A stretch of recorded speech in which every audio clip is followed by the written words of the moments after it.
سلام به همه، به دنیای ما خوش اومدید. امروز به این سوال پاسخ میدیم که کهکشان راه شیری چقدر بزرگه. احتمالاً تا الان میدونیم که ما در کهکشانی به نام راه شیری زندگی میکنیم، اما همیشه میگیم که کهکشونا بزرگن. اما نسبت به چی بزرگن؟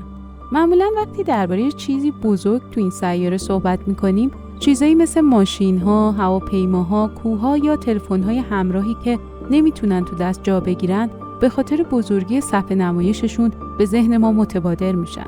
با این حال مردم واقعا درک نمیکنن که کهکشان خونه ما چقدر بزرگه.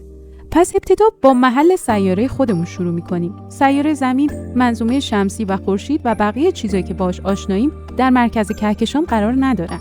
در واقع اونها در نوعی ناحیه حومه‌ای قرار دارن. تقریباً 2/3 راه از مرکز به بیرون. اگه بخواید این رو به مایل بدونین، حدود 165 کوادریلیون مایل با سیاهچاله مرکز کهکشان راه شیری فاصله داریم. کهکشان ما تقریباً 100,000 سال نوری قطر داره و ضخامت اون بسته به نزدیکی به مرکز میتونه 10,000 سال نوری باشه.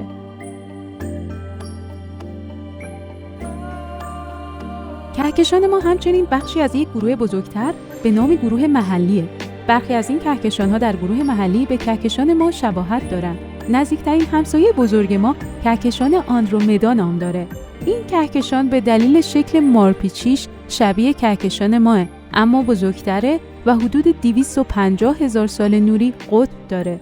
این باعث میشه که راه شیری دومین عضو بزرگ گروه محلی باشه. مدار برنز به کهکشان مثلثی یا مسیح 33 تعلق میگیره. در گروه محلی حدود 30 عضو وجود داره و آندرومدا به نظر روشن‌ترین کهکشان تو آسمون شبه.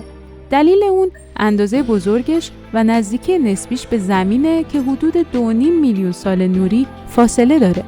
از دیدگاه زمین به راه شیری ما در واقع در داخل کهکشان قرار داریم. بنابراین وقتی راه شیری رو توی آسمان شب می‌بینیم، در واقع بازوهای کهکشان رو می‌بینیم. این بازوها شامل مناطق روشن‌تر و تیره‌ترن که نور هر ستاره، کهکشان یا شیء روشن دیگه‌ای رو در پشت خودش پنهان می‌کنن. از بیرون راه شیری کاملاً متفاوت به نظر میرسه. این یک کهکشان مارپیچی میله‌ایه، به این معنی که دارای شکلی مارپیچی با یه میله در مرکزه. اگه به دنبال مرکز کهکشان راه شیری هستین، بیشتر در صور فلکی قوس قرار داره.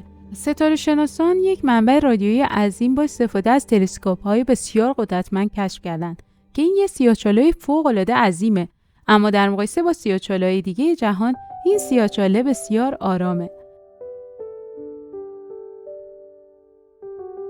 کهکشان راه شیری همچنین اجرامی به اسم خوشه‌های کروی داره. اینها اساساً خوشه‌هایی از ستارگانند و معمولاً در حاله مرکزی کهکشان قرار دارند. این خوشه‌ها میتونن نشون دهنده سن کلی کهکشان باشن، زیرا این خوشه‌ها تقریباً به اندازه خود جهان قدمت دارند. تخمین‌ها نشون میده که حاله داخلی ستارگان راه شیری حدود 11.5 میلیارد سال قدمت داره و با مطالعه نقاط مختلف کهکشان، دانشمندان به این نتیجه رسیدن که قسمت‌های مختلف کهکشان در زمان‌های متفاوتی شکل گرفتن. این احتمالاً به این معنیه که کهکشان ما احتمالاً از ادغام کهکشان‌های کوچکتر به وجود اومده. اونها همچنین از ستاره‌های کوتوله سفید، بقایای سوخته ستارگان مشابه خورشید برای انجام این اندازه‌گیری‌ها استفاده کردند. اما نکته اصلی درباره کهکشان راه شیری چیزی نیست که می‌بینیم، بلکه چیزیه که نمی‌تونیم ببینیم. راه شیری ممکنه 100,000 سال نوری قطر داشته باشه و کهکشانی مارپیچی نسبتاً بزرگ باشه، اما تخمین‌ها نشون میده که کهکشان از چیز دیگه‌ای ساخته شده. این ماده به عنوان ماده تاریک شناخته میشه.